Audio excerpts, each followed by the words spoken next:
Hey church, Pastor Wood here. Welcome back to day 2 of our 21 days of prayer and fasting, just January 2025. I pray that you are being mightily blessed and that you're growing in hunger and thirsting for God's righteousness in your life. So without further delay, let's read Galatians chapter 2, which is day 2's reading. The apostles accept Paul. Then 14 years later, I went back to Jerusalem again, this time with Barnabas, and Titus came along too. I went there because God revealed to me that I should go. While I was there, I met privately with those considered to be leaders of the church and shared with them the message I had been preaching to the Gentiles. I wanted to make sure that we were in agreement for fear that all my efforts had been wasted and I was running the race for nothing.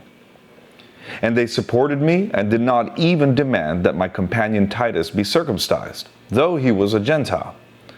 Even that question came up only because of some so-called believers there, false ones, really, who were secretly brought in. They sneaked in to spy on us and take away the freedom we have in Christ Jesus. They wanted to enslave us and force us to follow their Jewish regulations. But we refused to give in to them for a single moment. We wanted to preserve the truth of the gospel message for you. And the leaders of the church had nothing to add that I was preaching. By the way, their reputation as great leaders made no difference to me, for God has no favorites. Instead, they saw that God had given me the responsibility of preaching the gospel to the Gentiles, just as he had given Peter the responsibility of preaching to the Jews. For the same God who worked through Peter as the apostle to the Jews also worked through me as the apostle to the Gentiles. In fact, James, Peter, and John, who were known as pillars of the church, recognized the gift that God had given me, and they accepted Barnabas and me as their co-workers. They encouraged us to keep preaching to the Gentiles while they continued their work with the Jews. Their only suggestion was that we keep on helping the poor, which I've always been eager to do.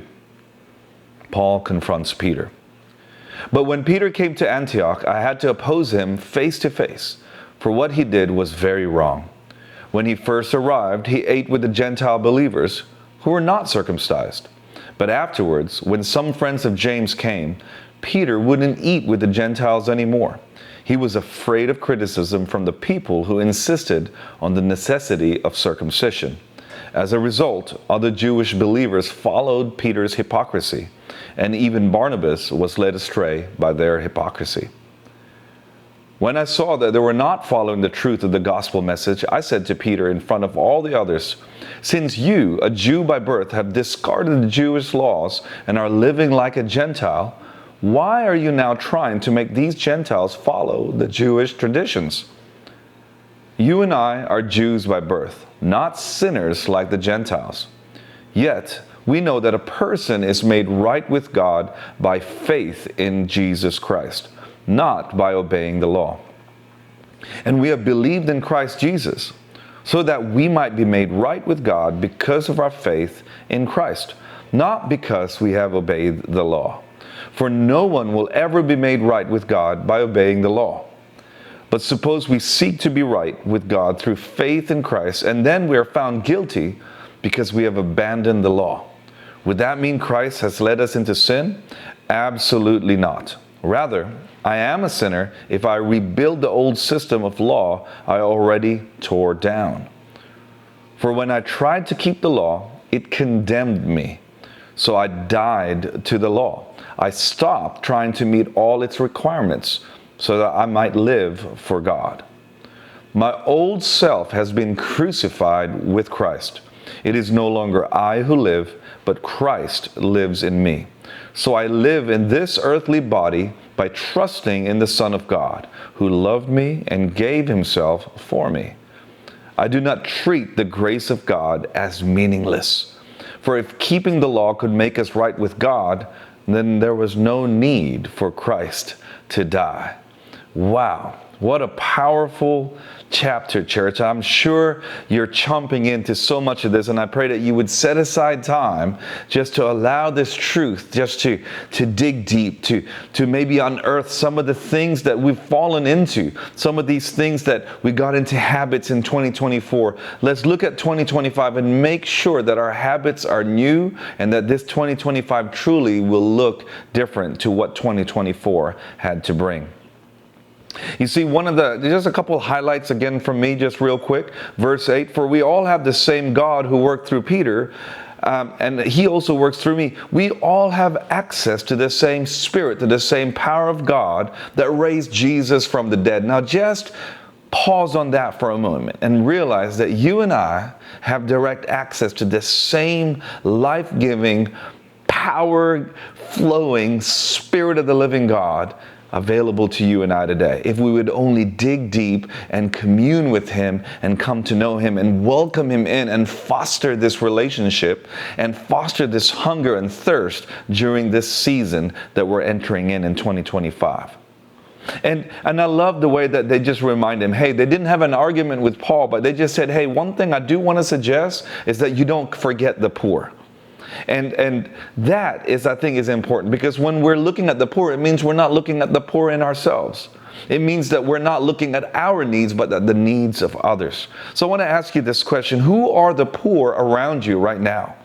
This could mean not just poor in finances, but poor in spirit, in relationships, maybe lacking love, maybe those that are lonely, maybe those that have been set aside, the castaways, the foreigners in our lives.